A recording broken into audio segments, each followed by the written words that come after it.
जब भी आप किसी भी चीज से डर कर बैठे हैं, आपका दुख आपके सिर पर है, और जैसे ही आप साहसी बने, सामना करने के लिए तैयार हुए, उसी समय आपका दुख दूर होता है।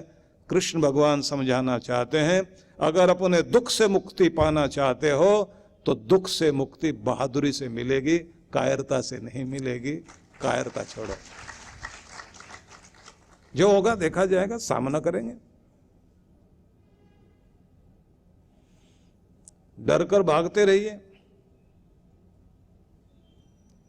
जो डर कर भागता है वो चैन से नहीं सो पाता, ये ध्यान रखना। सबसे शक्तिशाली माना जाता है हाथी, और बुद्धिमान भी है। जो लोग जंगल में काम करते हैं या इस जीव विज्ञान को जानते हैं, उन्हें पता है कि रात्रि में जब ये सोते हैं हाथी, तो बाकी सारे के सारे सो रहे होंगे, दो खड़े होके जागेंगे, एक उस साइड में और एक इस साइड में, बाकी सो रहे होंगे। दो ड्यूटी देते हैं अपनी, चौकीदार बन के खड़े होंगे कि हम जागें, ये सोएं। शेर रात में भी सोएगा, दिन में भी सोएगा, और अकेला बैठा होता है। अब समस्या क्या है? इतनी बड़ी ताकत वाले सारे के सारे सो जरूर रहे, लेकिन दो की ड्यूटी है, भैया तुमने जागना है। आवाज कर देना, फिर हम उठ करके आएंगे और फिर सामना करेंगे। क्योंकि फिक्र है, फिक्र जो है चैन से सोने भी नहीं देगी। उनका कान लगे रहते हैं, कोई आवाज आए तो फिर उठना है। शेर लंबी तान के दिन में भी सो जाता है, रात में भी, और यहां तक होता है कि अगर वो आंखें बंद करके सोया पड़ा है तो आप बराबर से निकलते रहिए, कुछ नहीं करेगा। और जब भूखा होगा तो उठकर चलेगा तो फिर कुछ करेगा ही करेगा। फिर आप कहीं भी रहिए, आप झाड़ी में छिप के बैठ जाइए, सूंघता हुआ पहुंचेगा। अब प्रश्न ये आता है, एक शक्तिशाली भी, क्योंकि शेर की ताकत उतनी बड़ी नहीं है जितनी हाथी की है। हाथी की बहुत बड़ी ताकत है, लेकिन डर है, शौर्य नहीं है। इसलिए अगर कहीं पर भी शौर्य की, बहादुरी की उपमा दी जाएगी तो शेर से दी जाएगी, हाथी से नहीं दी जाती। जब तक आप शेर बनकर रहते हैं तो दिन में भी चैन से सोओगे, रात में भी चैन से सोओगे, क्योंकि जब मुकाबला करने की बारी आएगी, खतरे से लड़ने के लिए जो हर पल तैयार रहता है वो चैन की नींद सो सकता है। नहीं तो रो, इसने ये कह दिया, उसने वो कह दिया, अब तो मैं यहां नहीं रुकूंगा। 2-2 मिनट में तो नाक पर गुस्सा आता है, और उसके बाद अपना घर छोड़कर भागो, नौकरी गई। कितने लोग आते हैं, आके कहते हैं हमारी नौकरी छूट जाती है बार बार।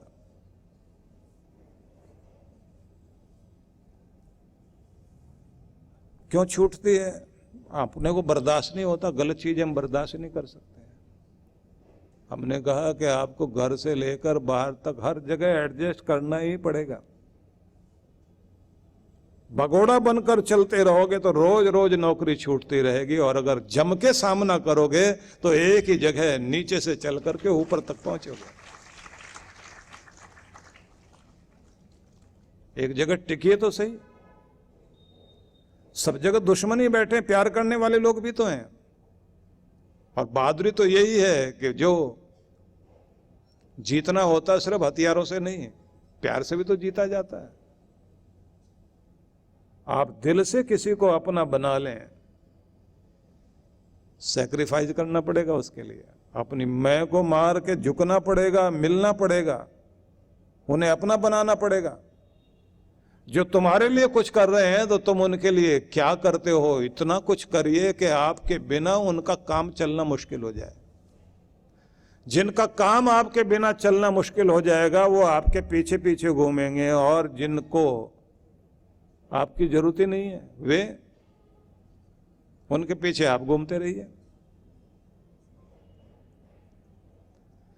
इसलिए अयोग्य आदमी चापलूसी में लगा रहता है और योग्य आदमी कर्म में लगता है। उसकी चापलूसी मालिक किया करते हैं और एक वो जो मालिकों की चापलूसी करते हैं। बनिए कुछ। तो क्या समझे आप? पहला आदेश, कायर मत बनिए। कायरता जिंदगी में कहीं भी है, किसी भी क्षेत्र में है, उसे तोड़िए। दूसरी बात उन्होंने कही है कि तुम खुद को पहचानो, तुम क्या हो, क्योंकि तुम्हें ये शोभा नहीं देता, कायरता तुम्हें शोभा नहीं देती, क्योंकि तुमने कितने कितने साहसिक कार्य किए अपनी जिंदगी में। पिछले सब कार्यों को ध्यान में देना जब जब आप बहादुर बने। और आप एक बात ध्यान रखना, जब भी आप अपने पर्सनैलिटी पर, अपने व्यक्तित्व पर दृष्टिपात करेंगे तो आपको एक बात समझ में आएगी, उन्हीं चीजों को आप सराहेंगे जहां आप बुद्धिमान थे, जहां आप साहसी थे, जहां आपने जोखिम लेकर बड़े काम किए, जहां आपने जीत हासिल की।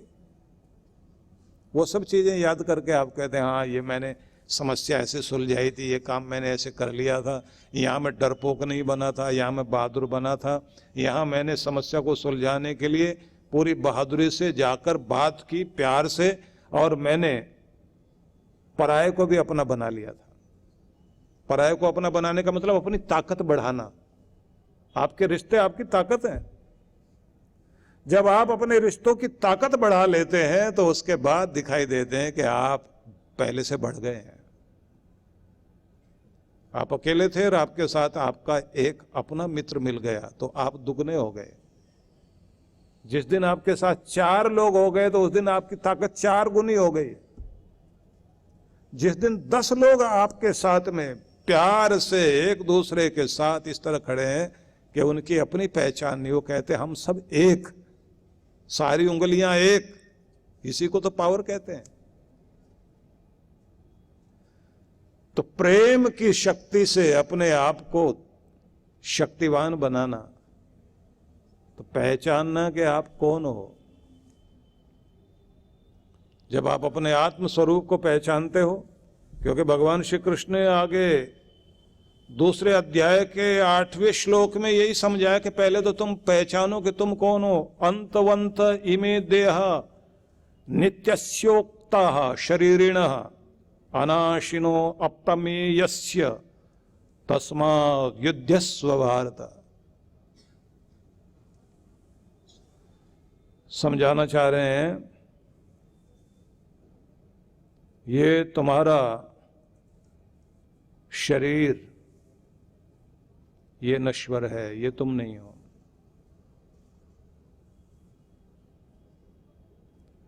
तुम कौन हो?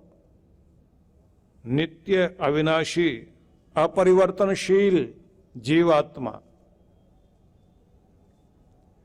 तुम नहीं मिटोगे। तुम्हारा अपना स्वरूप क्या है? बदलेगी देह, देह के अवस्थाएं भी बदलेंगी।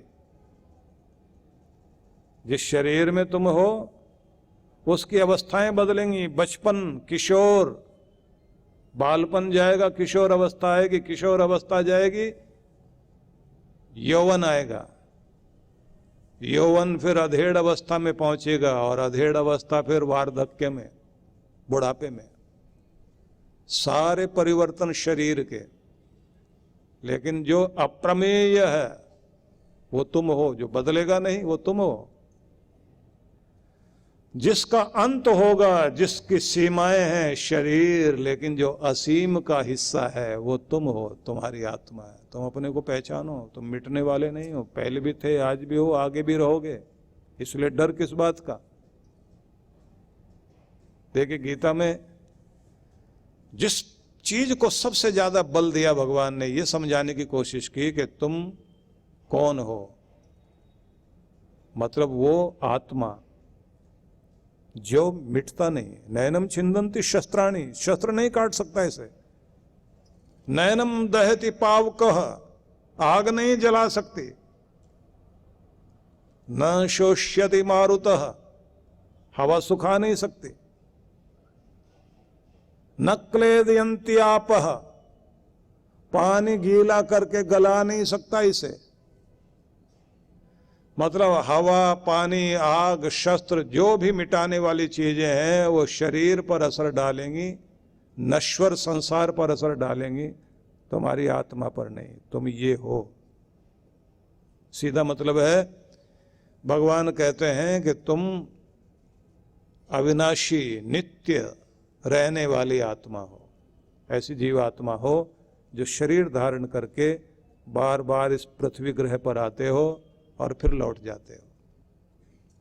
तुम मिटते नहीं हो। सावरकर ने जब उनको उम्र कैद की सजा, और वो भी डबल दे दी, अंग्रेज जज थे, भारत देश के क्रांतिकारी को डबल उम्र कैद की सजा दी, तो उन्होंने क्या कहा, यह सजा ना देकर फांसी चढ़ा दो। क्यों? बोले इतनी उम्र तक जेल में बैठे रहेंगे तो बेकार हो जाएंगे, हम तो इतनी देर में जन्म लेके दोबारा आ जाएंगे। बोले फिर क्या करोगे? बोले फिर तुम्हारा सामना करेंगे। इतनी देर में तो मैं जवान होकर के आ जाऊंगा लड़ने के लिए।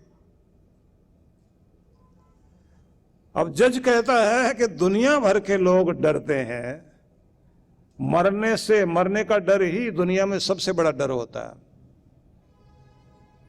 दर्शनकारों ने लिखा ना कि 5 ही तो क्लेश दुखदायी चीजें होती हैं, अविद्या, अस्मिता, राग, द्वेषा, अभिनिवेशा इति 5 क्लेशा। 5 क्लेश हैं दुनिया में, उसमें सबसे ज्यादा अभिनिवेश। मैं रह नहीं पाऊंगा, मेरी चीजें ना मिट जाए, मेरा नाम ना मिट जाए, मेरा घर ना मिट जाए, मेरी पहचान ना मिट जाए, मैं जो कुछ भी हो खत्म ना हो जाए। ये डर सबसे बड़ा डर है दुनिया में। तो जहां किसी भी तरह का डर रहता है ना, वहां आदमी को चिंता रहती है, और उस किसी चीज के खोने का दुख, निराशा, मिट गए, बर्बाद हो गए, अब हम क्या हैं। किसी आदमी को राजमहल से झोंपड़ी में बैठा दिया जाए, उसका राजापन खत्म हो जाता है, अमीरी खत्म हो जाती है। कुछ लोग अंदर से अमीर होते हैं, कहीं भी बैठा उनकी अमीरी नहीं जाती, वो वैसे ही शान से जिएंगे जैसे वहां बैठे थे। कुर्सी पर बैठे हों या कुर्सी से नीचे उतर जाएं, उनका की बादशाहत जाया नहीं करती, क्योंकि जिसकी बादशाहत अंदर है उसे कोई नीचे नहीं उतार सकता। और जो बाहर से ओढ़ी हुई चीज, सुना है ना आपने कि चूहे को बिल्ली से डर लगता था, तो वो चूहा भागते भागते ऋषि के चरणों के पास आके बैठ गया छिप के। वो पांव हिलाए, वो दौड़ के फिर आए, वहां छिप के बैठ जाए। तो ऋषि ने जो है वो भाषा जानते थे जीवों की, तो अपनी उन्हीं की भाषा में बात की, यहां क्यों बैठा है, मुझसे डर नहीं लगता? बोले तुम्हारे अंदर तो फिर भी दया है, लेकिन जो मेरे पीछे पड़ा हुआ है ना, वो बिलोटा सामने है, वो खा जाएगा मुझे। तुम तो लात वात से भगा दोगे, थोड़ी बहुत चोट लगेगी, वो तो पूरा ही मार के खाएगा, इसलिए तुम्हारे पास बैठे हैं। दया आ गई। बोले क्या चाहते हो? बोले डर खत्म हो जाए। तो उन्होंने कहा ठीक है, बिल्ली बन जाओ, जो डराए उस जैसे बन जाओ। बिल्ली बन गई, चूहा बिल्ली बन गया। बिल्ली बनने के बाद एक दिन फिर आया, और पीछे जहां उनका आसन था, जिस सिंहासन पे बैठे हुए थे, साधना कर रहे थे, चौकी पे बैठे हुए, उसके पीछे आकर बिल्ली छिप गई। इन्होंने पूछा क्यों डर रहे हो? बोले कुत्ता पीछे पड़ गया है। अच्छा, इतना परिवर्तन किया तब भी तुम्हारा डर नहीं गया? बोले कुछ भी आप बना रहे हैं, डर फिर भी लगता है। बोले नहीं, तुम्हारा डर खत्म करेंगे, तुम्हें कुत्ता बनाते हैं। बच्चों की कहानी है ना, सार सुन लीजिए। कुत्ता भी डरता हुआ आया एक दिन, पूछा क्यों डर रहे हो? बोले शेर है बाहर और बहुत मोटा है, बहुत बुरी तरह काट के खाएगा। चलो तुम्हें शेर बना देते हैं। अब तो किसी का डर नहीं रहेगा। बोले अब किसी का डर नहीं। शेर बनने के बाद कहते हैं कि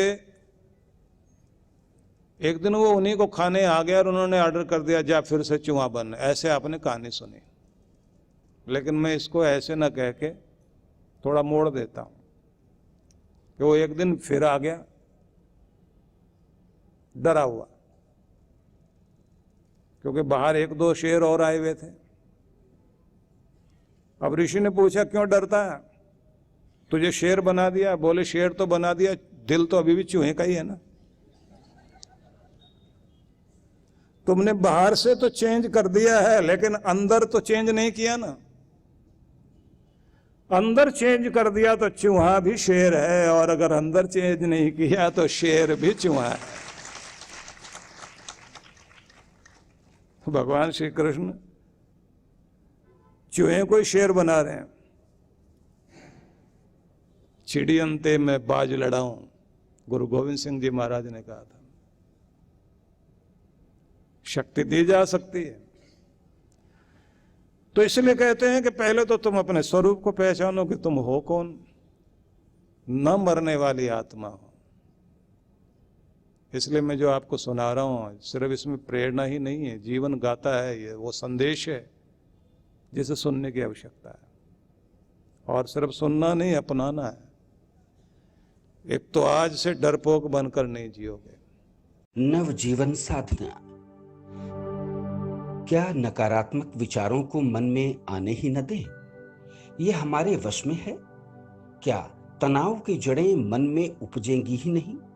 अगर निरंतर ध्यान साधना को जीवन में शामिल कर लिया जाए, आध्यात्मिक जगत में परमात्मा की अनुभूति के साथ क्या सांसारिक जगत में भी प्रसन्नता, सफलता, संबंधों में आत्मीयता, धन, ऐश्वर्य का सपना सच करती है नव जीवन साधना?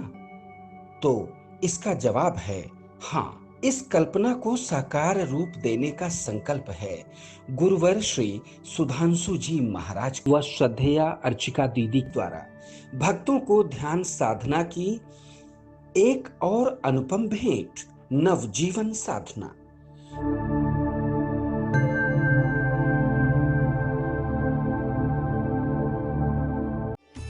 जीवन संचेतना लाखों पाठकों की बुद्धि को सच्चेतना से और हृदय को सद्भावना से परिपूर्ण करने वाली मासिक पत्रिका जीवन संचेतना।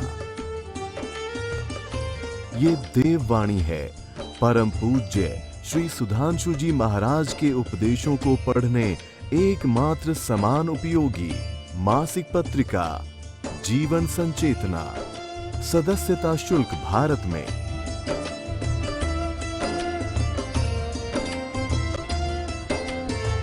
सदस्यता शुल्क विदेश में।